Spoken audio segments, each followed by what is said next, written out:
Our featured BBB Give.org accredited charity seal holders for this episode are World Emergency Relief, Youth Villages, ALS Association. To find out more about these and other BBB Wise Giving Alliance accredited charity seal holders, go to give.org.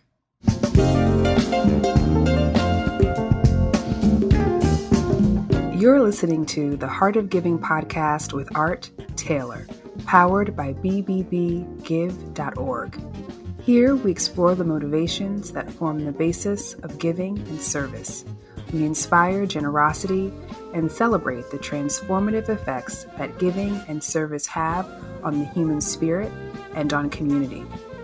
The conversations featured on the podcast also uncover giving strategies that educate and provide tools to help listeners make impactful gifts of both their time and money. We hope you enjoy this episode. Welcome to the Heart of Giving podcast, powered by BBBGive.org. Give.org is the nation's standards-based charity evaluator, and it's your one-stop source for information on giving and reports on the most asked about charities. I'm Art Taylor. You know, at Give.org, whenever there is a disaster of any kind, of any magnitude, we're always barraged with questions from people who want to know how they can help. And you know, disaster giving has become, in my time, a much more frequent question that we get because there's so many more disasters, it seems. We hear disasters stemming from natural events. We hear disasters stemming from man-made events or people-made events. And the situation that it leaves both the areas affected and, of course, the people are sometimes really challenging. And in many times, obviously, there's lots of loss of life. There's loss of property, and people who are displaced for months, if not years. Areas that are basically decimated and have to be rebuilt over long periods of time. So when we think about giving during disasters, we should probably begin thinking about the nature of these disasters and what it will take to make the people whole who are affected, as well as their place of existence. And here to talk with me about disaster relief giving today is my colleague, Bennett Weiner. I met Bennett Weiner back in 2001 when I joined the Wise Giving Alliance as its first CEO, and he has been doing this work for nearly 40 years. Bennett is, in my opinion, and it's not a not so humble opinion, the person who knows more about charity accountability in this world than anyone. There's no one you can find who will know more about this. He doesn't like it when I say that, but it's the truth. No one knows more about this than Bennett. So what you're going to hear today from Bennett is a learned understanding of what it takes to give effectively during a disaster and how to think about making impactful gifts. Bennett, welcome to the show. It's great to have you back. Well, thank you for the overly kind words of introduction. I don't know if I can live up to them, but I'll do my best. Thanks, Art. Oh, I'm sure you will. So, Bennett, let's get started with the disasters. We're at a time now when obviously there's a lot going on in the Middle East. But prior to that, we've seen some hurricanes this year. We've seen wildfires, floods. We've seen the situation over in Ukraine. And every day we see fires, and there are sometimes mass shootings that we see go on here in the country. There are all sorts of calamity, some of them inflicted by nature and others inflicted by humans. But when we see these things, we want to reach out and try to make those affected whole, make them feel like they don't have to lose as much as they've lost as a result of that. And we want to try to mollify to the extent that we can the pain and suffering that they're experiencing by making gifts of money and things, by supporting organizations that are in a position to help. But Bennett, what are you seeing over now, I would say, these many years that you've been doing this work? And what have you learned about disaster giving in general? And we'll get into some specifics too as we talk. Yeah, there's been a lot of change. I want to talk about two basic things. One of them is the timing. I mean, in the old days, it'd take a few days for disaster appeals to get out there before people can respond. Now, it's within hours of the event that people are wanting to do something about it immediately through some type of online gift or through other social media campaigns that are encouraging you to give. So people are wanting to respond immediately, and there are means to do that. And that, I think, has changed because of the technologies that are available to send donations and to send out appeals so quickly. But the other thing that I think that we've learned over the years is that what I would call the 3 R's of relief, like reading, writing, arithmetic in school, there are also 3 R's in disaster relief. And they are rescue, relief, and recovery. Those are the basic things that every disaster has. And the thing we hear about on the news right away is the rescue phase, or in many cases, earthquakes, hurricanes, things like that. The number one thing is how to save lives immediately by going in with search and rescue or getting people out or providing immediate medical care. Those rescue teams, when they do take place, very often are connected to government agencies that are flying people into the area of the disaster, wherever it might be, and they're going out and doing that work with either with dogs or other assistance based on their expertise. And sometimes it's from a number of different countries that this is happening, depending on where in the world. The relief phase is the type of activity where really charitable giving is mostly impactful. And that's the phase where you're giving money to organizations that are going to be providing food, a shelter, maybe even medical care and other things like pharmaceuticals that are immediately needed for those. And that's where charities are directly engaging, soliciting for. And the third phase is more of the long-term issue, recovery, because after the actual disaster is over, there's always a question of rebuilding or recovering from the tragic event, whatever it might take place.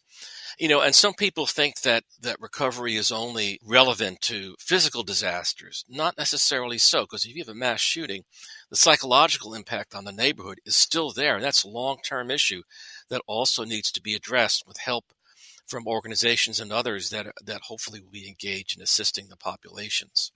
So when I hear on the news that there's an event and I want to support it, as a donor, what should I be thinking about? As an average citizen who wants to make a difference here to try to alleviate some of the pain and suffering, what should I be doing?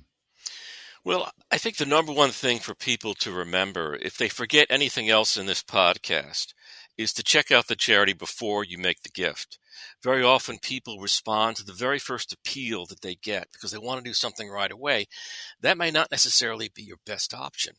And you need to take the time to look at what you want to give to and how you're going to accomplish that. And that requires just a couple of clicks of the mouse. You can go to our website at give.org to see if the charity meets our standards, but there are other things to also consider when making the donation. And I would say the first thing that should come to mind is, can the charity get to the impacted area? Now, that might seem like a simple question, but that's not always an easy one to answer, especially if the disaster is another part of the world and there may be logistical problems in getting there quickly.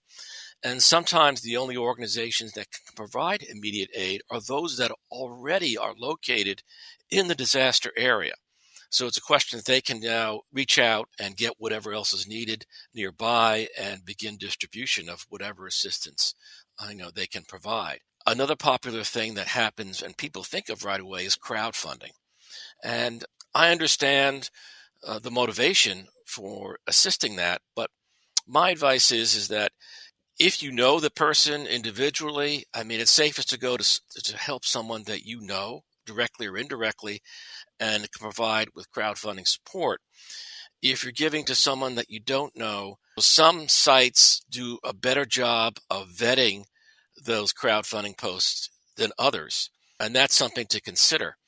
And remember, when you're giving to a crowdfunding help for request, even a site that vets the individuals to make sure that they are who they say they are and they're in the impacted area, that may not be a guarantee they're going to be spending money on what they're actually soliciting for help for. So I always encourage people to give to established charities because there's more oversight, there's more verification of how the money is going to be used, and you can end up helping more people with the same amount of money. Yeah, and that's not to say that the charity you support is going to be flawless in execution as well, right? I mean, we see charities that have challenges when it comes to delivering aid as well.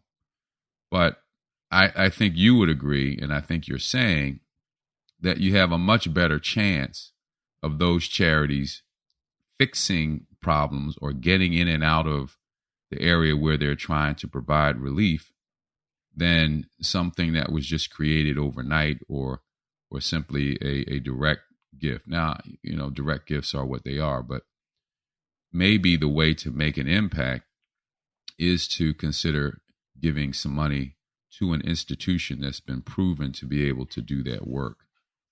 I think that's what I'm hearing you say. That's right, Art. And sometimes the best of intentions may not have the best results. And what I am thinking of is the case of the Good Samaritan. This is an issue that we see with domestic disasters when there's a hurricane or tornado or something along those lines. You'll see people soliciting online, hey, I have a pickup truck, and they may be posting on a crowdfunding site, I'm going to load up water and emergency provisions, and I'm going to drive down to the area and help and distribute things. I understand the motivation for people wanting to help out immediately through something like that. But they need to keep in mind that unless you know what you're doing, you may end up increasing the bottleneck of the actual aid that needs to get through there.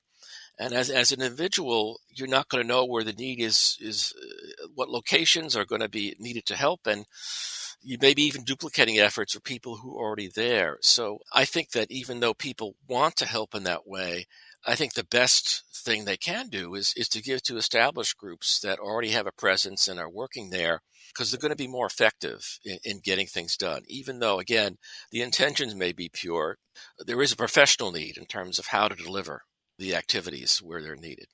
Well, and I think sometimes maybe we don't consider the complex nature of disaster relief, right? I mean, to go into a place that is basically in tatters, well, a lot of decisions have to be made about when to go in, how to go in, what to go in with, whether certain places are even accessible, and who, as you said, is likely to have what's needed already on the ground or access to that information or that material that people are going to need is challenging. And it's very complex, very dynamic usually in those situations. And it's helpful, I think, when you're thinking about giving, to take all of that into account. You need an organization or organizations, if you want to give to more than one, that is equipped because of their experience to really deal with those dynamic challenges. Yeah, and those challenges can come from a lot of different sources. Like take the Afghanistan earthquake that happened on October 11th, 2023, just a short time before this podcast recording. One of the challenges I think that charities face in providing aid is how to get assistance in there. And the Taliban has not been the friendliness in terms of foreign aid. And even the UN had cut back on aid into Afghanistan because of restrictions in female workers working in that country, among other things. So the politics of the situation can affect the ability of organizations to deliver aid. And, that's an issue. The other thing about circumstances is sometimes there are lessons learned from where organizations and others weren't coordinated in providing aid and assistance, and problems ensue. And the thing that I'm thinking of is Katrina in 2005 hitting the New Orleans area, that horrible circumstance. There were problems there in preparedness, in that the area really didn't have enough in place for a disaster of that size. And that one, Katrina hit, it affected 90,000 square miles. And that's a huge territory to cover. Wow. And also over 100,000 people were unemployed because of what happened there, because of businesses devastated and things Yeah. happening. And there was also the problem of federal government coordination. That was a big lesson learned in them being able to do what they needed to do at the beginning, which ended up in adding to the tragedy. There was a lot of lessons learned from that particular devastating event. Ben, you've also probably studied over the years what is required based on the type of disaster. So you and I, for instance, began our professional relationship just before 9/11. And while our nation was quick to respond, it would be a terrible mistake to say that we weren't surprised and shocked by what happened. And so many people of goodwill stepped up to try to make a difference. But what we saw was that the relief effort was splintered, that there were lots of organizations going after the same kinds of dollars, and new organizations that were created overnight. And there was a lot of confusion among the public about what their money was actually going to be used for, because we had essentially 3,000 or so victims and families that were directly affected, and of course many more that we found out that were affected later on. But that wasn't our focus then. The focus seemed to be on those immediately affected and impacted. And yet later on, if you go to some other disasters, what we see is that there's more of a willingness, maybe like a Katrina or a Haiti, where people were willing to give for a more prolonged period of time because they wanted to impact the rebuild of those communities. And this was particularly the case with companies. But if you can, tell us a little bit about how we should think about a disaster based on the nature of the disaster and the kinds of giving that we want to make. Because sometimes people say, I want to give clothes, or I want to give things, because they see people have already lost so much and they have extra and they want to give. But that may also not be the right tool to use, right method to use to provide relief for a variety of reasons too. But talk about the nature of the disaster and how that can affect what we should do as donors. Well, that's a great question, Art. And I remember those times at 9/11, there were a lot of issues that were involved that I think we were learning from it back then. One of them was, I think, the emotion of the moment at that time was so high, and people had a need to feel that they were doing something to address it. Yeah. And as a result, so many entities stepped up to the plate and said, well, we're going to help and we're going to help. And there was a lot of fundraising going on. But I would say in most cases, people were raising money without even any idea about how they were going to spend it. Yeah. They would just said the victims and families, and that was about it. And you had all these efforts that were taking place and huge amounts of money that were given. And I think one important lesson from that is sometimes it's best to wait to see what the need is before making the gift, because otherwise you might be giving to someone that doesn't necessarily have a plan about how to spend it and what to do with it, even though, again, their intentions may be pure. The other thing, logistics of it, you mentioned Haiti. That was a earthquake in 2010, 7 Richter scale on 7, huge quake there, over 100,000 deaths, over 100,000 injured. It was just massive massive need. The sad thing is, because of where the epicenter of that quake was in Haiti, initially, the main airport there had one runway that was open, I remember, just one. And so it was, again, a bottleneck as to how much aid and when they can get through it. And so that slowed, again, the ability to deliver it. Again, the logistics of what happens at an event, the circumstances are unpredictable. And that's where something fed into, unfortunately, in getting the aid quickly to the areas needed. And who could have predicted that that would have been the case? So things are going to happen that no one's going to know, and organizations are going to need to adapt to it. And that's why sometimes the best gift you make may not necessarily be the first one soliciting, because people have to see what exactly is going on before they can determine what the immediate need is. So circumstances and logistics are there. Now, you also mentioned, what about people that just want to maybe ship clothes or other provisions out there, and they may be involved with their local house of worship or maybe putting something together on their own. And the problem with that type of assistance is, unless you have some coordinated effort with someone who has a connection to a charity that can distribute these goods, the likelihood of you being able to just ship them on your own and getting it to those in need is going to be slim, at least in a quick fashion. And usually disaster relief groups don't ship from the U.S. They get the provisions in the country or nearest to where the disaster is, so that they can, again, quickly get the needed provisions to the area impacted as soon as possible. And, your local solicitation efforts are not necessarily going to have that ability to get that done. So, again, good intentions, but not necessarily effective giving in terms of getting it to the help when it's needed, and also what's needed. You don't know exactly what's needed, and you may be giving something that isn't helpful. And that's important. We also see, too, right, that sometimes people are simply raising money to give to a charity. And I think that sometimes will cloud our sense of what we should be doing. We hear from people who are saying, I'm giving money, send me money so I can give it to XYZ charity relief organization. When the reality is, you could just go and give directly to that organization if that's what you wanted to do. And I agree. Cut out the middleman. cut out the middleman, right? And give directly to the group.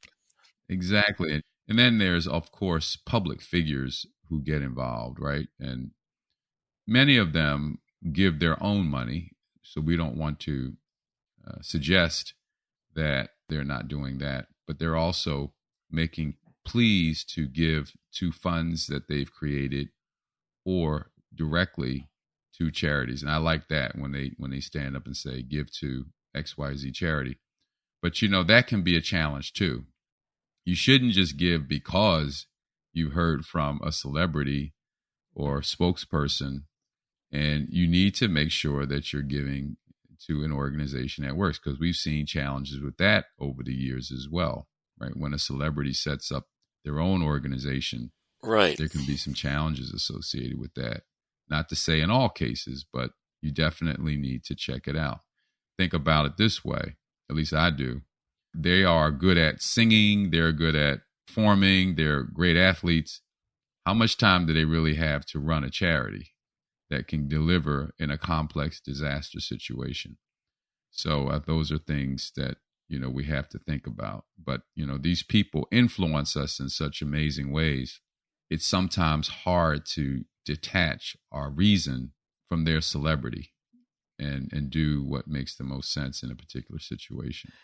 Yeah, that happens, I think, Art, particularly with domestic disasters, where you have famous people sometimes wanting to set up their own activity, as you indicated, and they may have their own emotional reason why they feel they need to found something and raise money for it.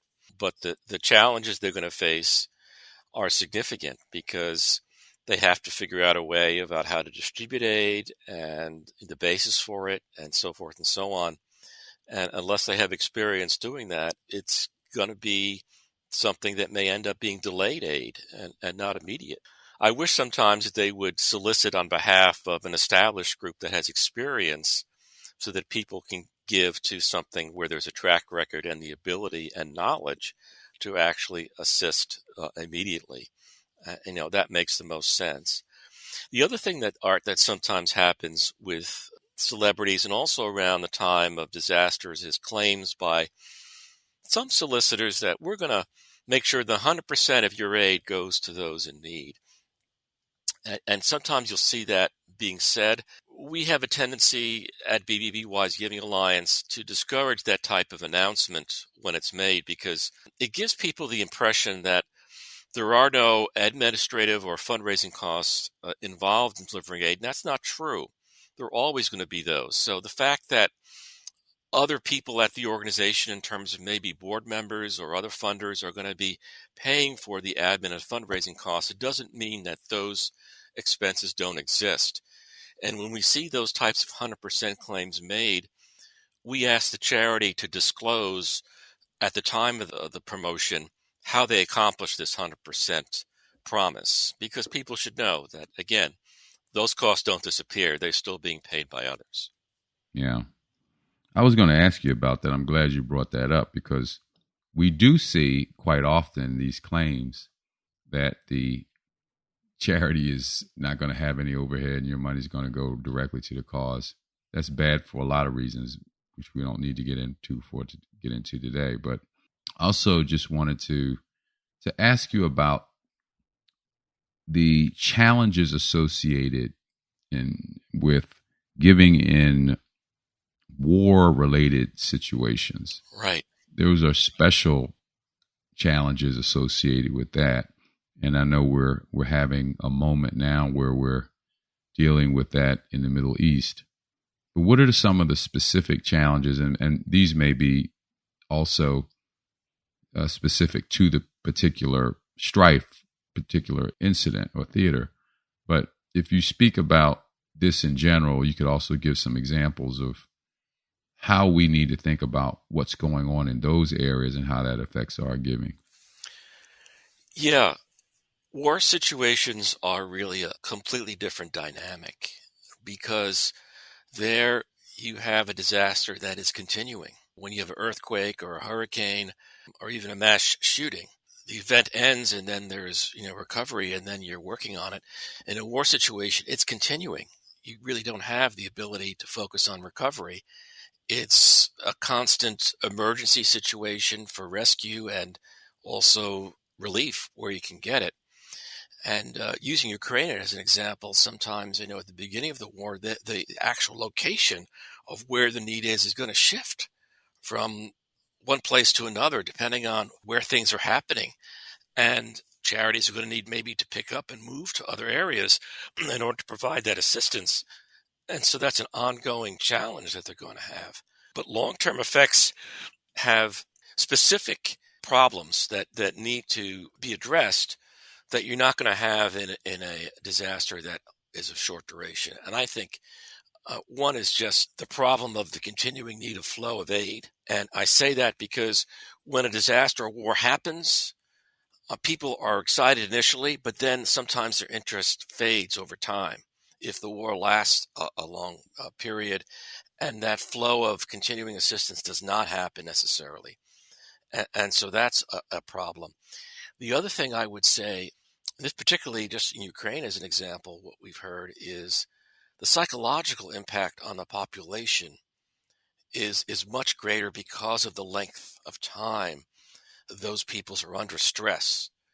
And that presents its own set of circumstances and challenges that will be long-term, in addition to the physical ones for recovery when the war is eventually over to rebuild. But the psychological impact can last a lifetime. And those are things that we don't necessarily see with our eyes, but are felt by the people that are under those circumstances. People need to remember those things and the importance of aiding, for example, mental health services of various types in a war-torn situation after the war is over, that's going to be immensely important, and even during as well. especially, of course, on the youth that are impacted. They're going to be doubly harmed in that way. This is a good moment to mention that the Wise Giving Alliance at give.org has been collecting regular blogs from an individual who is living in Poland but is from the Ukraine.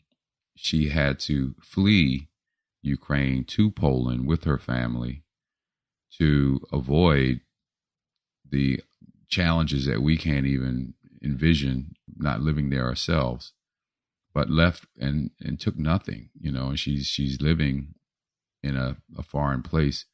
Katya, I hope that maybe we could give a plug to those stories, because people can get firsthand accounts of what it's like when you're a refugee, essentially from your own country because of war, and the uncertainty and mental stress, as you mentioned, not to mention the economic pressures that they must feel as a result of moving your family with young kids to another place, never knowing if you're ever going to get back to your home. And they've been this way now for almost a couple of years now, a year and a half at least.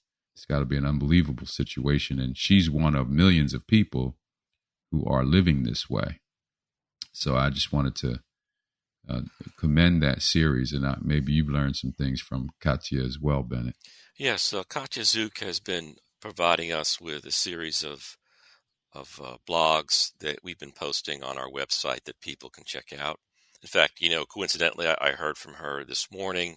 She just sent us another one that we'll be posting soon. The one issue there I wanted to mention to people about wartime is one thing in Ukraine was the issue of refugees, where the populations would go into neighboring countries at the start of the war. And that created an issue of its own right in terms of being able to find places to live and assistance in establishing themselves in neighboring countries. And that was certainly also a burden on the countries that were hosting them. But people were fleeing for their safety for obvious reasons. And that happened with billions going into neighboring countries in Ukraine. In the Middle East, you don't have necessarily that. You don't have people being able to go into neighboring countries that are in Gaza. They're not able to. So that creates another challenge in people, seeking safety. But there's the challenge of getting aid in, because at the start of this conversation, and we heard over the weekend that the Rafah border in Gaza was opened up so that aid can be delivered. I think the first 20 trucks of aid into Gaza went into that area this past Saturday as we're talking, but they need much more aid. I mean, people are talking about the need for like 100 trucks a day, not just 20, to go through there, because there's a population of 800,000 up to 1 million that need assistance. And they need a lot of help in order to deliver that. And so that's going to be a continuing issue. And I think about all of the complexity around that situation in any war situation, really. And as a donor, you don't often think about it. You hope that governments are also pitching in a significant way. But as a donor, you don't think about how your gift might sort of complement what government is doing rather than duplicate. Because even with the outpouring of individual and corporate support to these places, clearly it's going to take governments and their taxpayers through their government systems to deliver the kind of support and to open pathways for that support, right, to be delivered. Right. I was just going to say that those two examples, Ukraine and the Middle East and Gaza and Israel, provide a different set of circumstances that on the wars even that need to be met by the charities. And one disaster is not like another. And while there are similarities in terms of some of the needs, there are so many factors involved that different organizations may be better at providing that type of assistance than others. So when you're giving to charities, don't assume that the same group is going to be doing the same thing and somewhere else. depends on the circumstances and the logistics of their ability in order to deliver aid in that particular area of the world. So, Bennett, what kind of assistance are we able to provide donors who want to know how to be helpful at give.org? Well, the one thing that we do is when a disaster happens, not only do we provide tips that discuss the very things we talked about in this podcast, but we also include a list of organizations that are soliciting for aid in that area. And these are entities that we have evaluated in relation to our 20 BBB standards for charity accountability and meet those standards. Those are the only groups that we include on the list. And the one authentication that we look for when the disasters happens, we go to their websites and see who is soliciting among the accredited relief charities for assistance. And then we'll add them to that list as more come to our attention. But that's something as a service that we provide donors. And we encourage them to check out our lists when disaster happens, because that's something that we pride ourselves in putting together rather quickly. Bennett, do you think the average person understands what the charity will be doing with the money? Because there are different ways of providing relief, right? I would say, unfortunately, probably not. I mean, they may be familiar with the name. They may not necessarily be knowledgeable about what that particular charity does. And it's not difficult to find out. I mean, our reports will identify what they do, but better, the website itself will generally tell you, for this particular disaster, this is what we are doing, and this is how we're coordinating it. So to charities out there that want to do a better job, the more transparent they can be about their activities in the midst of a disaster, the better they will be motivating people to give to them, and also have a better understanding of how their help is going to provide assistance. So we hope that charities will be more upfront. And I think the challenge that is faced now, everybody wants things right away. And organizations need to keep that in mind, especially in disasters, that people are looking for information as soon as possible. They don't want to wait for it. And they need to be ready to provide that detail when they can on their own websites. So go to give.org, people, and find out where you can make the most of your gift. It's really important that your money be put to good use, and we've done a lot of the work for you so that you can give with confidence to make sure that these folk who need your help are more likely to get it. And so I just want to offer to everyone our website, give.org. We've been doing this work for almost 100 years in some form or another. In fact, more than 100 years in some form or another. We are, in my opinion, the standards-based charity evaluator, meaning that we have a set of rigorous standards that we put every charity through to make sure that they are accredited and that you can trust them when you make your gifts. So take advantage of that free service at give.org and give with confidence. Bennett, I want to give you the last word. Is there anything else that people really want to think about? Because I know there's so many disasters that sometimes we can feel overwhelmed by the requests that come to us. Our hearts want to give because we know people are suffering, but it's not always easy for us to find the resources to do so. But sometimes a little bit goes a long way in combination with that of others. So I want to give you the last word to offer maybe that encouragement to donors who may feel overwhelmed. Yeah, if they do feel overwhelmed or they don't have much to donate, even a small donation to established charities really adds up to big bucks.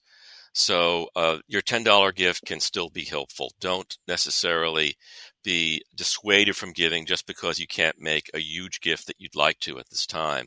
And the other thing is that when the headlines disappear, the disaster needs are still going to be there. So even if you can't give today, you'll be able to give down the road because there are going to be continuing needs at that particular area for help.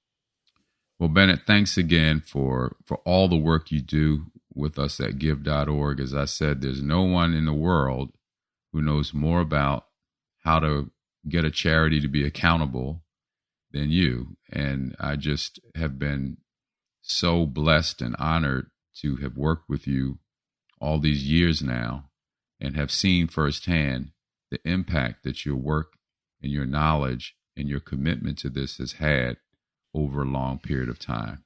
Oh, thank you, Art. To all of you who are listening to this podcast for the first time, I hope you will do me a favor. I need you to subscribe to the show. We're looking to build our subscription base. By the way, there's no charge or anything to subscribe. All you have to do is go to one of the major podcast platforms and hit like, and you'll be a subscriber. And every week when a new show comes out, you'll get a notification on your phone or on your computer, whichever you use, that the new episode is out. And we always try to bring you the best people on a particular subject related to charity that you can find anywhere in the country. And if you would like to support the podcast financially or the Wise Giving Alliance, please go to give.org, give.org, and make a donation, and we will certainly put that money to great use. Thank you for listening, and we'll see you back here next week. You've just listened to the Heart of Giving podcast with Art Taylor. Be sure to tune in next time for a brand new episode. To listen to our other interviews, visit heartgiving.podbean.com. That's heartgiving.podbean.com. Subscribe to our show on major podcast platforms. The thoughts and opinions expressed on this podcast are the views and opinions of the guests, not those of the BBB Wise Giving Alliance or program affiliates. This podcast is for information and educational purposes only and is copyrighted with all rights reserved. This podcast is protected by Podbean's terms of service.